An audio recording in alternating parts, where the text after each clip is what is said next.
नमस्कार प्यारे बच्चों, बहुत बहुत स्वागत है आप लोगों का सिंपल एजुकेशन में।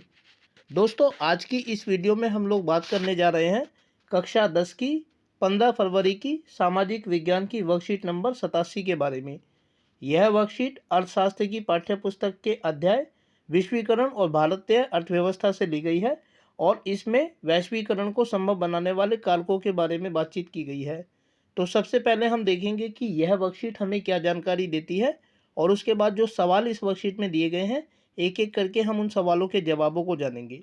तो चलिए बिना वक्त जाया किए हुए हम लोग आरंभ करते हैं आज की इस वीडियो में कक्षा 10 की 15 फरवरी की सामाजिक विज्ञान की वर्कशीट नंबर 87 के बारे में अपना अध्ययन, वैश्वीकरण को संभव बनाने वाले कारकों के बारे में।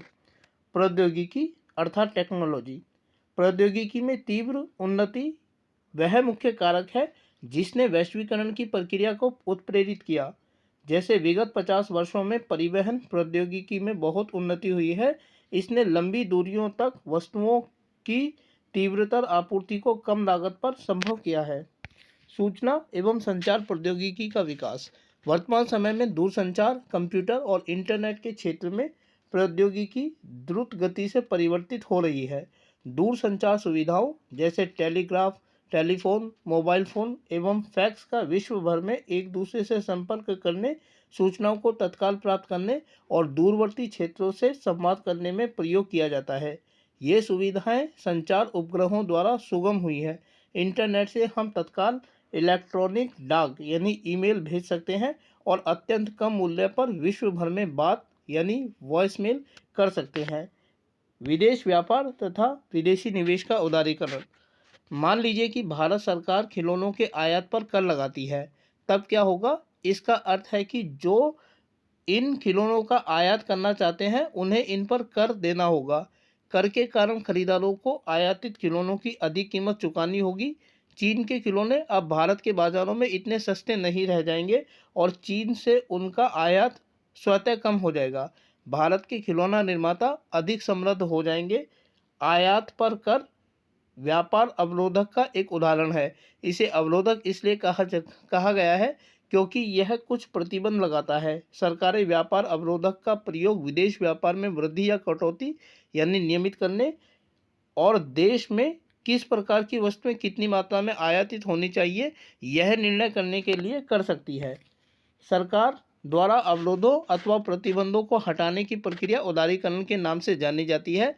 व्यापार के उदारीकरण से व्यवसायियों को मुक्त रूप में निर्णय लेने की अनुमति मिली है कि वे क्या आयात या निर्यात करना चाहते हैं। सरकार पहले की तुलना में कम नियंत्रण रखती है और इसीलिए उसे अधिक उदार कहा जाता है।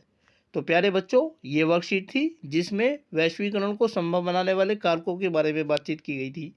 अब इस वर्कशीट के आधार पर 3 सवाल दिए गए हैं जिनका जवाब हमें देना है। यहाँ क्योंकि स्थान की कमी है इसीलिए यहाँ हम इन सवालों के जवाबों को नहीं जान सकते, इसीलिए अन्यत्र हम देखेंगे कि इन सवालों का जवाब हम कैसे लिख सकते हैं। तो दोस्तों, पहला सवाल है कि सूचना प्रौद्योगिकी वैश्वीकरण से कैसे जुड़ी है, और इस सवाल का जवाब हम इस प्रकार लिख सकते हैं कि हम जानते हैं कि वैश्वीकरण के अंतर्गत हम वस्तु तथा विचारों को भौगोलिक सीमाओं से परे एक स्थान से दूसरे स्थान पर बिना किसी बाधा के भेज सकते हैं। ऐसे में सूचना प्रौद्योगिकी द्वारा विचारों को क्षण भर में विश्व के किसी भी भूभाग में भेजा जा सकता है। अर्थात वैश्वीकरण के अंतर्गत हमने देखा था कि हम वस्तुओं को, विचारों को और लोगों को एक स्थान से दूसरे स्थान पर भेज सकते हैं। तो जितनी तेज हमारी प्रौद्योगिकी होगी, परिवहन के साधन होंगे, इंटरनेट के साधन होंगे, उतनी तेजी से हम विश्वीकरण या वस्तुओं को एक स्थान से, इंसानों को एक स्थान से दूसरे स्थान पर और विचारों को एक स्थान से दूसरे स्थान पर भेज सकते हैं। इस प्रकार सूचना प्रौद्योगिकी वैश्वीकरण से प्रत्यक्ष रूप से जुड़ी हुई है। अगला सवाल है कि क्या सूचना प्रौद्योगिकी के बिना वैश्वीकरण संभव है, और इस सवाल का जवाब हम इस प्रकार दे सकते हैं कि हाँ, सूचना प्रौद्योगिकी के विकास के बिना वैश्वीकरण संभव है, किंतु इस वैश्वीकरण की गति बहुत धीमी होगी।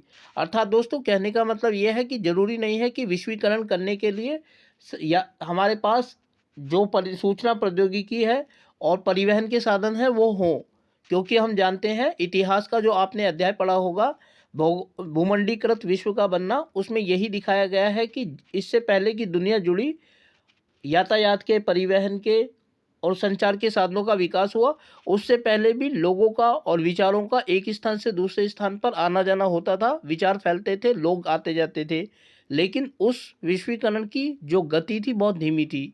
इस प्रकार हम देखते हैं कि सूचना प्रौद्योगिकी के विकास के बिना वैश्वीकरण की प्रक्रिया आगे तो बढ़ सकती है, परंतु उसकी जो विकास की गति होगी वो बहुत धीमी होगी। अगला सवाल, जो कि इस वर्कशीट का अंतिम सवाल है, इस प्रकार है कि विदेश व्यापार के उदारीकरण से आप क्या समझते हैं? और इस सवाल का जवाब हम इस प्रकार दे सकते हैं कि विदेशी व्यापार के उदारीकरण से अभिप्राय है सरकार द्वारा विदेशी व्यापार से अनावश्यक अवरोधों जैसे आयात निर्यात को समाप्त करना, ताकि विदेशी व्यापार फल फूल सके। तो दोस्तों, यह थी कक्षा 10 की 15 फरवरी की सामाजिक विज्ञान की वर्कशीट नंबर 87, जिसमें हमने बात की वैश्वीकरण को संभव बनाने वाले कारकों के बारे में।